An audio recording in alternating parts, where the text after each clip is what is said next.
Hey everyone, AI sure has taken up a lot of the airwaves these days, but I've been thinking quite a bit about, is AI a technical challenge for a company, or is it really a leadership challenge for a company? We're going to talk about that today with my friend Mathew Sweezey. But before I do, I want to remind you that our show is brought to you by Brevo. And boy, I'll tell you, I don't think there's a better time to try this right now. We're in this time of economic uncertainty. You might be needing to expand your customer base, boost your revenue. Brevo's comprehensive CRM suite is tailor-made for times like this. It's cost-effective, so easy to use, and you've got nothing to risk. Try Brevo for free by going to brevo.com/marketing companion. You can use the free version if you decide to sign up. Use the promo code companion to get 50% off your first 3 months. So, Mathew, it's just a delight to see you. Um, we've been friends for a long time, and I've been missing you because we haven't been able to connect on the last couple of shows. And my Mathew Sweezey scorecard is out of date because I don't know exactly what you're doing right now. You've had this great and really diverse career, touching so many bases of the marketing portfolio. Tell us a little bit about what you're doing these days.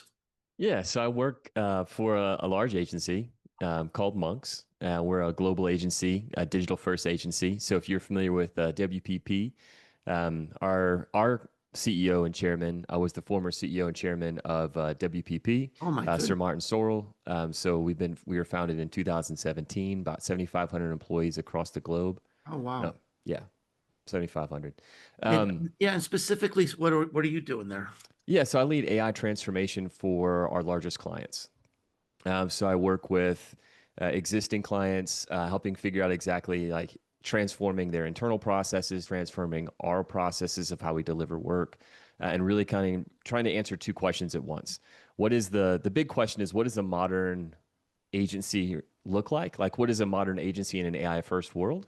And then the other question is what does a modern marketing department look like in an AI first world? So Mhm. answering those two questions at the same time. Well, you'd be a great person to talk to about this question right off the bat. When I go out and talk to different companies, there's sort of two camps. One is saying, what is the ROI of this thing? I mean, let's do a study. What is the ROI of this thing? Let's try to figure out where the value is going to come before we make a commitment. And then the other camp is more like, look, this is like electricity. We've got to do it. The productivity will come. Let's just start. What's the prevailing attitude in the companies that you're working with these days? It's the latter. I mean, I work for some of the most progressive companies in the world, and so That helps. they're driven by their executive suite, and it's a mandate that comes top down. Got it. So, Great. if the leadership is forcing this and saying we're going to do this, then that drives everything else. A lot of the PMMs that we work with, I mean, they're competing internally to have the best AI use cases, and so there's a hunger inside the organizations that I work for to figure out how do we use this? What does this mean for us? Yeah. And they they have a lot of vested interest in that, and they see the value in a couple key areas. It's really the basic areas. It's faster. We can deliver faster. We can go to market faster, um, with the north star of something of the idea of we have an insight in the morning. We can ship marketing in the afternoon. Right. Wow. So that's kind of like I the love North that. Star of being able to Uh, say we can go yeah. from an idea or signal to putting something in real time in the market. So real time brand. That's a driving factor of time. Yeah. Well, that's You've got powerful, man.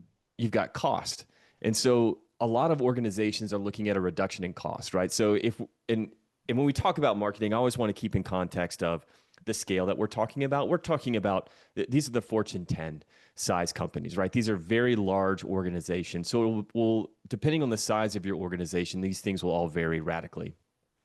In these types of organizations, they're usually very large, what I would say is small internal marketing team, usually PMMs, CMO, PMMs, kind of running programs. And then they usually manage a lot of agency relationships. And so they've got agencies doing the execution and their scale factor. They're looking at reducing that cost of how much they spend on marketing execution significantly, somewhere between 30 and 40% over a significant period of time, right? So Mhm. that's Mhm. like the second factor is they see this as a reduction in their marketing cost, also enabling them to go to market faster. And then the last is more. So they also see that the ability to create more. So a lot of times when you're working in large media plans, you don't necessarily always have the budget to go into every market that you want to go into and do every ad placement that you want to do, just because the cost of creation may be too high, right? Mhm. So if you're looking at a cost per asset and the assets cost X, and then you start doing the math of, well, we want to enter more markets, but we don't have the financial capacity to, they see AI as an ability to help them scale, to create more assets, to get into more markets. And then the last is they see all of this equaling better outputs. And so better is really kind of a factor of a couple of basic things. One is starting from a better premise and having better creative, right? So looking and saying, like, the thing that we put into the market, we expect to be better because we've gone through a different type of rigor to get us there. The second is the ability to be iterative. And this is, to me, where the biggest impact is.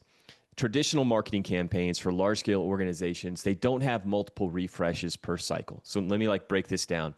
So if you're a large organization and you put a campaign in market, you've put that campaign in market, and depending on, like, I don't know what the best practice is, but large campaigns are not fast in large organizations. The Mhm. ability to then say, all right, we've put that in market, now to then get a signal about how that thing is performing and then refresh that campaign while it is still live and still aired during the time it's supposed to air. Let's say a campaign's going to air for 3 months.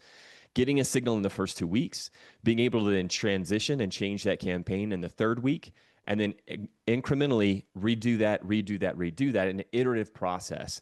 That is really an impact driving factor because you now have live data feedback. You can pivot and iterate on the fly. And that is a real impact driver to a bottom line of a business. If we are able to eke out 1 or 2, 3% more from that process, those are massive deltas inside of these types of campaigns. So that's kind of really where we're looking at of how they see these things and why they are very bullish on that. But also, it starts because leadership is pushing those things down from the top. Well, boy, there's a lot to unpack there, and what an exciting time and an exciting position to be in. I want to build on one of the things you talked about, which is really exciting me, and that's the idea of speed. I've written quite a bit about this idea that I think speed, it's just not talked enough about in the marketing world. I think, especially in like the social media TikTok kind of world, where you have maybe an hour or 24 hours to be relevant in that world. And that is sort of setting the tone for a lot of marketing these days, sort of being in the moment, being culturally relevant. And so I'm excited that this is being recognized, and this is going to be one of the powers of AI. But whenever you and I exchanged emails about getting together for this show, you sort of had this lamentation about, oh my gosh, what good is it if we could do all this great work with AI and then it takes a week or a couple weeks to get it approved? So, and actually, I don't know, you and I might disagree on this a little bit, but talk a little bit more about your Yeah. frustration with this bottleneck. So what I've always traditionally seen, and I think everyone would agree on this, is the larger that an organization is and the bigger their brand is, the more that they have to lose than they have to Right, gain by being fast. right. Right. So that's the fundamental problem that exists. Yeah. And so to mitigate that problem, there's lots of review cycles. And so you have reviews from legal, you have reviews from marketers, you then have multiple review cycles because you have, I want to change, make a change, now let me review it, make a change, let me review it, make the logo bigger, right? Yeah. That's every designer's favorite. And Right. so you go through these cycles and then you finally get an asset out the door. And that's the process that we've always done. Now, Hmm. we can make that process shorter, but the question we really need to ask is, and I've been running lots of tests and lots of proof of concepts, we can create assets at an extremely high level of fidelity rapidly fast. I mean, mind-blowingly fast. Mm, And the problem then becomes the review cycles. So if we can create assets, and let me just give you a full idea, right? okay. We've built agentic pipelines that have the ability to create an entire marketing campaign from 30-second ad spots all the way down to everything scaled across social, emails, landing pages, the whole lot in 3 weeks. That does not require any photo shoots. This is fully AI. This is all copy, everything in 3 weeks. To then review that, because there's so many different players and pieces and parts, is then weeks to months to get all of that reviewed and then finally back into the market. And so the Mm, question that becomes, is AI faster? Because the bottleneck is no longer AI. The bottleneck is an existing standover or holdover process of how we mm, think about reviewing and how we think about getting things into the market and testing. Now, yeah. it's still based on that fundamental problem of there's a lot to lose for big brands. So they're not going to want to move rapidly fast. But Yeah. the question that we are going to have to answer is, at what point does human review have diminishing returns? And I think we're going to start to have to answer that pretty quickly, because if AI is taking in all of the same information, it's helping you craft your concepts, it's Mm, helping you understand what is novel, it's helping you come up with what is a good novel idea. So it's helping craft the concepts, it's helping craft the creative, and it's using and it's doing all of this inside of your brand guidelines. We even have AI agents that have the ability to do reviews based off of prior reviews that have been done. The question then becomes of how much additional review is going to be required to get those things into market to achieve yeah. the speed. So that's just something that I've been seeing and that I'm just Mhm. curious, and we'll figure out in the future, but it's a fun topic. Well, it's a great topic, and so I mean, I've worked with so many different types of organizations, usually large organizations, usually with legal departments, and I think one idea is this process slow because it's a bureaucratic monstrosity, or is it slow because they're really good at what they do? And I think I mean, and most of the companies I've worked with, they're good. They're really good at what they do. They understand marketing. They understand the importance of speed. They want to help marketing. The legal department understands their role. And I have seen time scales sort of crunched in the last couple of years because speed is more important. I've actually seen one marketing department hire attorneys so that they're there, sitting there on staff. They don't have to wait to be in a queue. They're there, ready, ready to go. They're part of the sitting there as part of the team. And the thing that um makes me a little queasy about this is, let's say there's something that just requires some sort of common sense or a sensitivity to something that's going on in the news, something that's going on in the world, where AI just might not have that human sensibility yet. Yeah, I know it'll probably get it at some point, but I guess where I am right now is you the risk is so high. The opportunity, if you breach that trust, it's the opportunity for disaster is so high that, at least for the time being, I'd say it's just something that we have to live with. And it's not worse than it used to be, right? I mean, it's always been sort of this this this long process, this is very frustrating for the creatives. But again, I think I've been lucky in that most of the companies I've worked with, I mean, the legal team, they're really trying to do their best. They're trying to vet it in the right way. They're trying to keep people out of jail. They're trying to, make sure that all the regulations are met, all the brand rules are being followed. So, I mean, I guess for me, for the time being, I'm willing to just say, let's give it a little time. Challenge me. I'm give it a little time is fine, but I think if we're talking about weeks and months, I think Yeah, we have it's to then hard. say we're getting into territory that hasn't had before, which is AI agents that have the ability to review. Yeah, So you can now program your software to look for what you want to look for, and it yeah, can respond and it can edit based on actual feedback from the past. And so you have yeah, full. It's very easy to train and set these things up. So I yeah. see a Well, it's transitional just a period. matter of time, that right? I mean, because you'll be able to compare the two.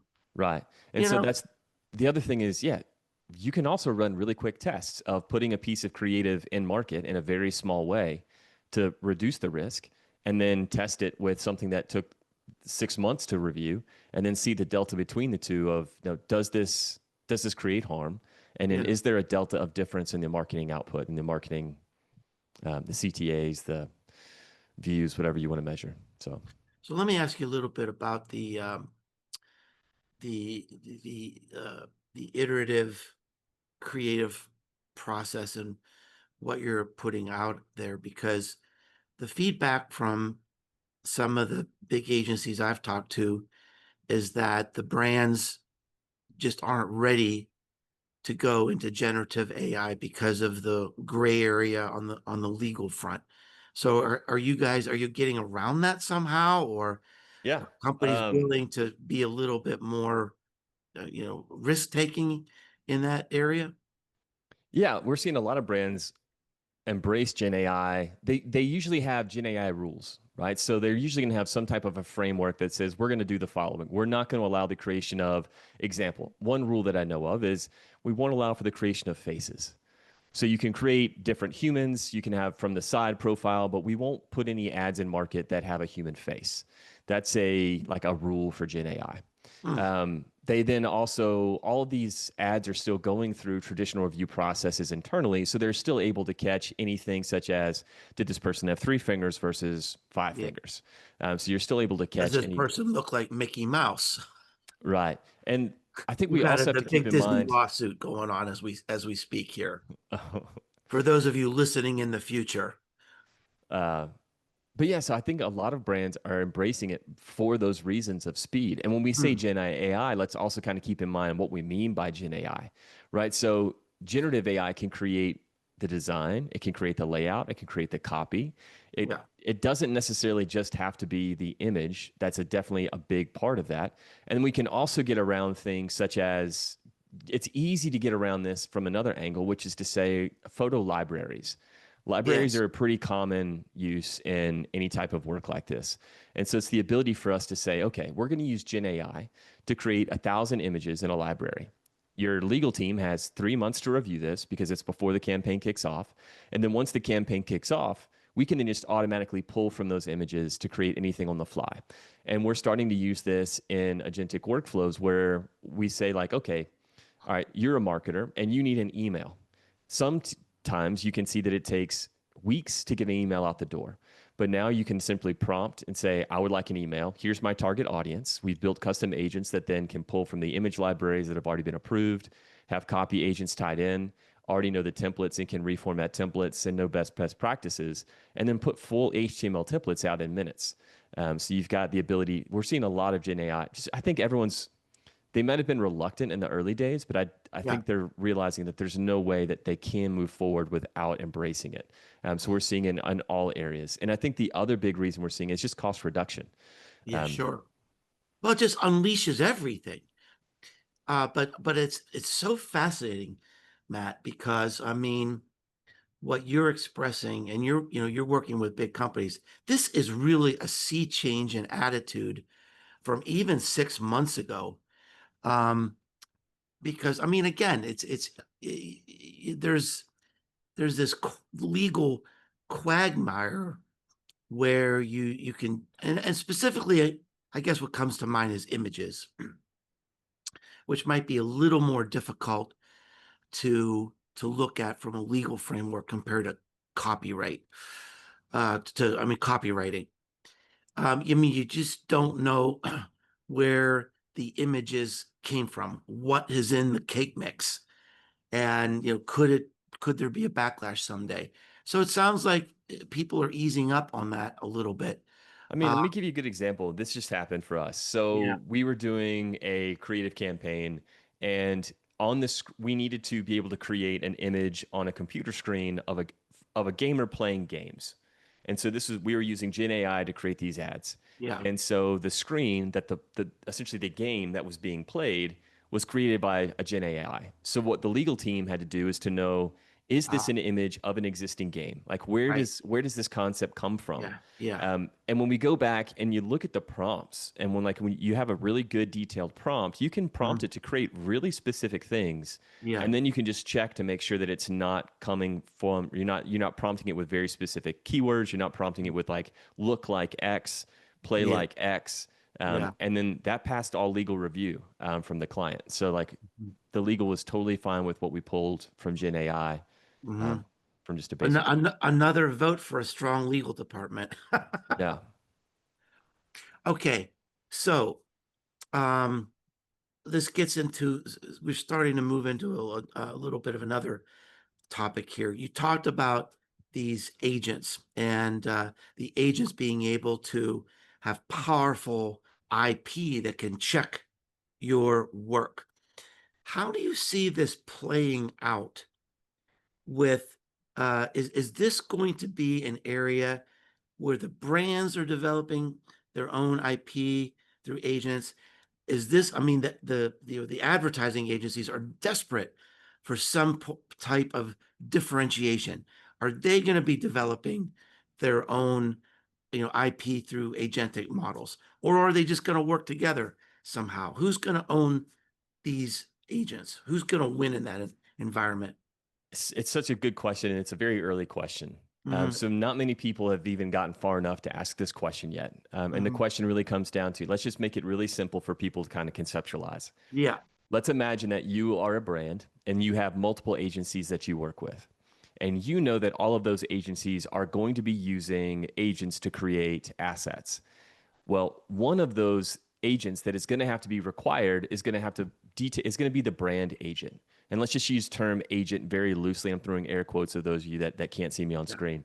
So we're saying like there is some type of a system that is representing the interests of the brand for So it's tone of like it's kind of voice, the brain, the brain of the brand, right? The brain of the brand. Let's brain yeah, of the brand. It's the brain of the brand, the right? So in this rules. Yeah, got it. right. So the question really becomes is if you are one brand and you have multiple agencies, is it on the agency to create and manage that for their own production, or is it for the brand to own and manage that and give access to the other agencies?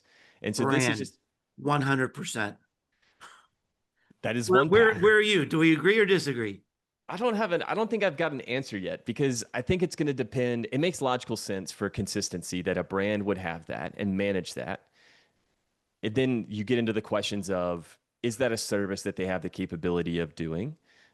Or is that something that an agency is setting up for them anyways and just giving access to other agencies? Yeah, But yeah, there needs to be yeah. a centralized brand brain that Right. then everyone can access and use. And these agents are API based, right? So anyone can pull from it as long as you give them access to.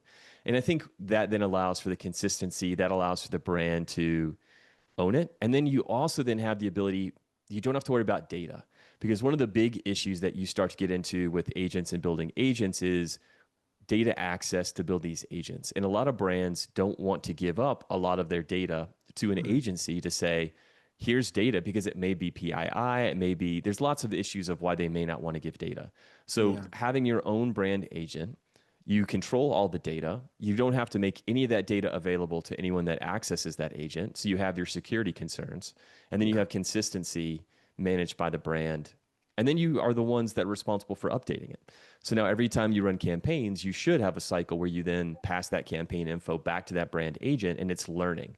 So then it is giving in real time to all agencies the most up to date information that they have. So it's just really, and then you expand this beyond just the brand brain and you get into mhm, these really interesting questions of which agents are owned by the central brand, which ones are then utilized, and then how do they manage back and forth?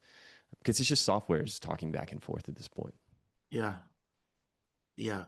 Well, I mean, it's such an interesting development. I mean, I guess I would feel strongly if I were a brand manager anywhere that I own the brand. If I don't have people inside the company that can help me develop it, well, then maybe, you get some help developing it. But then I think where the agencies get their IP is from the treatment of that.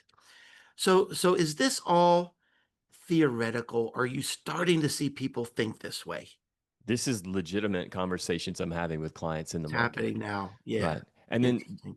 the IP of the brand becomes in the processes, right? That this becomes, there's Yeah. still, Right. so like, let me give you an example. So we've done, when I use the term agentic system, for those of you that may not be familiar with the terms like agents and agentic, an agent is a single agent, right? You can go to Gemini and you can create a gem. That would be an agent. You can go to ChatGPT and create a GPT, and that would be an agent. It's a single thing. If you then have multiple agents strung together in a system that is self-reinforcing, where agent one creates the prompt, agent two reviews the prompt based on certain guidelines, passes back to agent one for revision, that then goes to light designer to design the lighting system, and then you end up with this massive system of agents that are talking and passing information back and forth to each other. And these Mhm. become pipelines. And then out of those pipelines, you have very, very high level of fidelity of output. And so we're able to create, like I said earlier, we can create everything from TV spots all the way down to full campaigns to go along with those TV spots. And it takes like a couple weeks to set the system up, but then running the system, you're talking like a week. So you can have full, large scale, high fidelity campaigns that can be output in a week when you start getting into those systems. And that's really where the IP is going to come in for the agencies of, Yes, for can they sure. build those systems? Can they deliver these assets at a high velocity, at a high fidelity? And then you then add the last factor in there at a cost that is lower than what was a previous costing Mhm.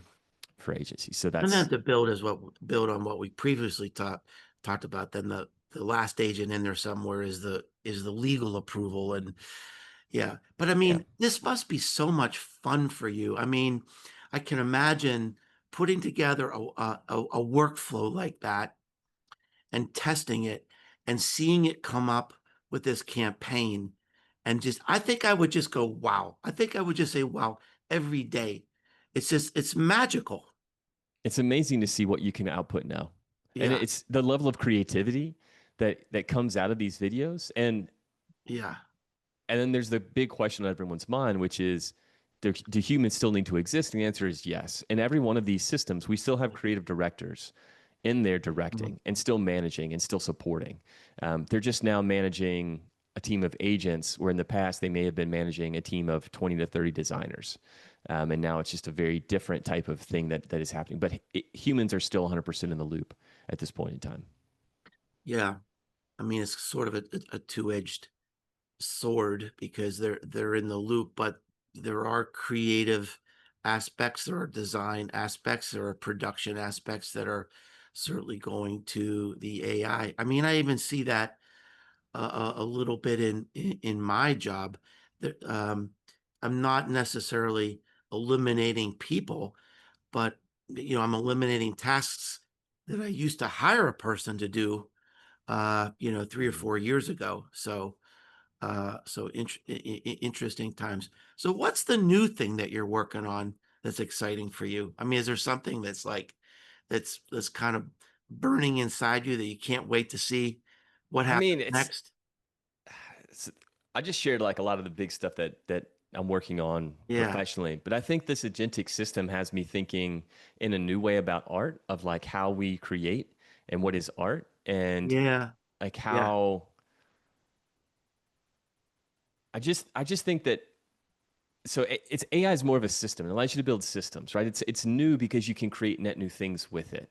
And I Yeah. think those that learn how to leverage AI to create art, and I think if you think about this through the lens of high velocity, imagine creating an entire gallery in a day. Imagine filling an entire gallery in a day, every Yeah. day, as an Yeah. artist, right? Yeah. Rather than having one show a quarter, you could have a show a day, and you could have multiple shows a day. So you get into Yeah. this new idea of how we just think about the type of creation and what is creation, Yeah. and that's what gets me excited. Is like these systems that I watch our engineers build for creating content.